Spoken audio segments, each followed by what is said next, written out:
Welcome to the Masonic Authors Guild International, where each week two historians review and critique books and other productions focused on Freemasonry, as well as discussing broader issues in historical research. The Guild members are Robert Cooper, Curator Emeritus of the Grand Lodge of Scotland, who lives in Edinburgh, and Mark Tabbert, former Curator at the George Washington Masonic National Memorial, Alexandria, Virginia, who lives in Iowa.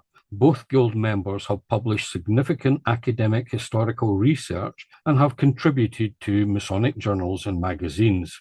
Together, they have over 65 years as Freemasons and are members of numerous Masonic research societies and lodges in Europe and North America. The Masonic Authors Guild International's mission, as well as these podcasts, is to promote the highest professional and academic standards in Masonic research, education, and publications. These podcasts begin the Guild's mission by reviewing those that do or do not uphold high academic standards and explain why they do or do not. We MAGI are proud to be supported by Amity, the only app where you can find lodges anywhere in the world. Look for our podcasts in Amity's media section. Along with Masonic-related book reviews, the Masonic Authors Guild periodically feels the need to review the foundational practices necessary of high-quality historical research or broader issues in understanding the history of Freemasonry. In today's episode, we are going to examine who and why people write history. This podcast will explain how and why writing about the past in a serious and critical manner is important. More especially, how does the reader assess the quality of what he or she is reading? And just as important, who is the author and what qualifications do they possess? In the academic world, there are approximately 11 types of history. Branches of history are political history, social history, economic history, diplomatic history, art history, food history, history of science and medicine, cultural history, and intellectual history.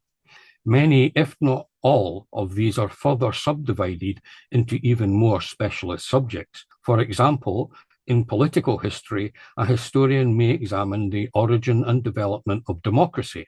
Under the history of science and medicine, during medieval times, he may investigate how and why plague victims were treated, or the development of antibiotics. In this podcast, MAGI will discuss people who write about the past, and these can roughly be divided into four basic categories. Firstly, academically trained individuals by way of higher education, which led to a diploma in a specialist skill. Secondly, people who record locally important events and individuals, that is, local history. People who are interested in discovering and writing about their ancestors, that is, genealogy. And lastly, those who write about the past based on their own personal interpretation of past events, people, and eras, which is, in other words, opinion. Mark and I have previously discussed the basic information historians seek to write about their chosen event, period, person, or other major topic. Sources, primary, secondary, and tertiary, were discussed in podcast 4. The internet has allowed anyone and everyone to write about matters which are important to them. Herein lies the first and major problem. Anyone can write what they like about the past. There are no rules, no checks and balances, no standards, and no consequences whatsoever for anyone who writes about the past. Anyone who writes in this manner is writing popular history. As anyone can write about the past, they are beyond criticism because it is their opinion, and this can be used as an excuse or defense against any contrary interpretation. This is almost identical to discussions about, for example, politics. Anyone who holds an opinion about politics can and do express their opinion because it's their personal view and one which not necessarily based on fact.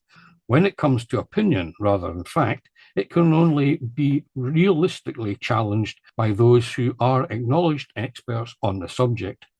Non-specialists and others who are not experts can, therefore, be dismissed as simply offering nothing more than an alternative opinion. This creates a clear dividing line between those who have undertaken rigorous, usually academic, training. This includes abiding by internationally agreed rules as to what is accepted as legitimate and accurate research about and writing on past events, people, etc. This means such work should attain a minimum standard, and this is normally clear from their work. For example, a book, paper, or article will usually contain evidence of that standard, such as quotes, "In this paper, George Phillips, professor of Greek history at the University of Mid-Wessex, discusses one of the most important figures in the classic Greek period," close quotes. The writer of popular books, articles, etc., should also be easily identifiable. For example, John McDougall has previously written extensively on his view of local politics. It is in the space between these two positions that problems arise. The dividing line between those who write well-researched and credible history and those who express informed opinions is especially true when it comes to writing Masonic history. Employing the 4 types of historians Bob mentioned above, let's start with an academic counterpart in Freemasonry. Of course, there are the true academicians who hold a doctorate and teach at a college. Then there are folks like Bob and me who have higher degrees but work as public historians. In either case, and regardless of their Masonic membership, these historians strive to place Freemasonry within a greater social, economic, or political context, such as Freemasonry within the English Enlightenment or Freemasonry in the American Revolution. The people who write locally, or local historians, write for specific audiences. They are similar to Freemasons who write Lodge, Grand Lodge, or Masonic organizational histories. These brothers work to confirm the chronology of events, the correct succession of Grand Masters and other officers, and document important events such as launching Masonic charities or public cornerstone ceremonies. These local or institutional histories provide little context, with almost no mention of greater economic or social factors. Those who write about their families or genealogies are comparable to Freemasons writing about famous men who were Freemasons. These biographies typically also lack historical context and are often so narrowly focused on Masonic membership that the subject's other accomplishments are barely mentioned. Such is the case with Masonic biographies of George Washington, Harry Truman, and others, that the reader is left unaware of these men's complex lives. Other Masonic biographers attempt to exalt their subjects into being great American heroes, such is the case with Paul Revere and Albert Pike. Both men were important in their day, but neither were nationally significant in American history or culture. A future MAGI episode will discuss this complex issues that surround identifying who exactly is a famous Freemason. Lastly, there are the historical views expressed without a specific purpose. Bob calls them opinion, and I agree with his point of view, but perhaps we could also identify the best of them as oral histories. People who witness past events do have something to teach academic and local historians and biographers.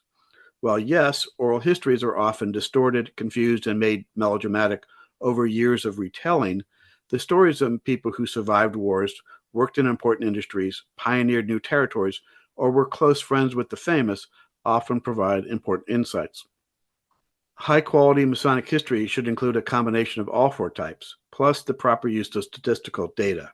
For example, a history of Freemasonry in Virginia during the Civil War would include some of the factors that caused the Commonwealth to join the Confederacy, how the Grand Lodge of Virginia and a few key local lodges reacted to the war starting, a few famous Virginia Freemasons who either remained loyal to the U.S. Constitution or joined the rebellion, a sprinkling of individual Freemasons' war stories, and lastly, statistics on how many Virginia Freemasons were killed or injured on both sides of the conflict. It can be frustrating not knowing what approach a particular author is taking. This is occasionally due to the simple omission as to why the article is being written and/or the qualifications of the writer. On a few occasions, the author may be an expert, but not on the subject which is being written about. This can lead to errors and/or omissions within the written work. More seriously, there are times when a writer avoids explaining his or her relevant credentials when writing on a particular topic. This may be accidental or unconscious bias, which ought not to be allowed to creep into an author's work. Innocent errors are forgivable and can usually be corrected before publication by peer review or in a subsequent second edition. What is more dangerous is when a writer fails to mention that he or she is not an expert on the subject in question. It is equally serious when an author avoids explaining that the written work is merely his or her interpretation of some aspect of the past. In other words, the book, article, etc., is nothing more than their opinion, and this has not been made clear to the reader. It is expected that the reader will ensure the writer's relevant background is known to them, but there is no doubt that today, because of the multiple competing sources of information, that makes this increasingly difficult. This podcast is a first step in alerting Freemasons as to these pitfalls. Here are two examples of this kind of problem. Quote, Joseph McCoy was born in 1950 and took degrees in advertising and photography. He has always been interested in alternative belief systems. And Eric Archer was born in 1951 and took a degree in golf course design and has always had a long-term interest in alternative minority religions, to which is added both writers became Freemasons in 1998.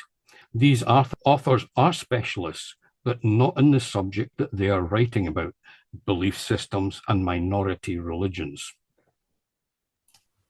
Reading Masonic history may be equally confusing, for alongside scholarly authority, there is also Masonic authority. Scholarly authority is earned through academic study and publications that are judged honest, balanced, and literate. Masonic authority comes through merit, dedication to the craft, and being elected by the brethren.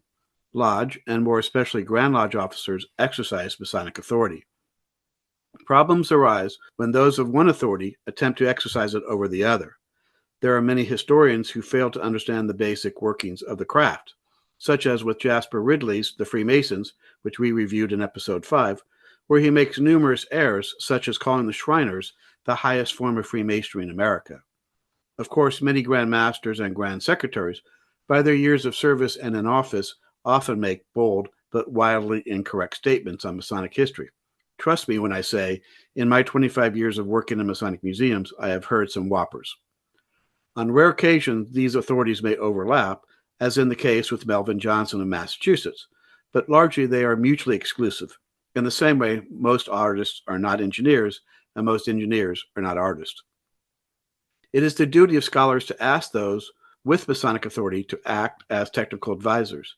It is the duty of those with Masonic authority to trust the scholar's historical facts. But more especially, it is the duty of those who read Masonic history to listen to both authorities so they may discern an honest and balanced understanding of the past. This podcast is not intended to criticize any particular individual, but it is an attempt to help Freemasons to assess the quality of the material that they read. But that is not all. Freemasons consume a huge amount of material apart from that in print. The internet has allowed numerous different avenues to access information regarding Freemasonry, including, for example, YouTube, Instagram, Facebook, and of course, podcasts such as this. The question that Freemasons might wish to keep in mind when reading, listening, or viewing anything regarding Freemasonry is simply this: are the sources authentic? Are the authors known and reputable? Did they consult any Freemasons? Are they critical of Freemasonry? If so, why? It was intended to provide some very specific examples to illustrate the problem which have been discussed in this podcast. However, setting out the nature of the problem has taken longer than anticipated. Perhaps this subject, with detailed examples, shall be revisited in later podcasts. Goodbye from us, Magi. Good luck and Godspeed. This podcast is for educational purposes and perhaps entertainment. While the Masonic Authors Guild International provides the most accurate information possible, listeners use the information at their own risk. This podcast and its contents are Magi's property as are all the opinions and information it presents. Robert L.D. Cooper's, Mark A. Tabert's, and any other speaker's views and opinions within the podcast do not represent nor speak for Freemasonry, any Masonic organization, their former or current employers, in any way, shape, or form. MAGI, Cooper, or Tabert will not compensate you in any way whatsoever if you ever happen to suffer any inconvenience due to the information herein contained.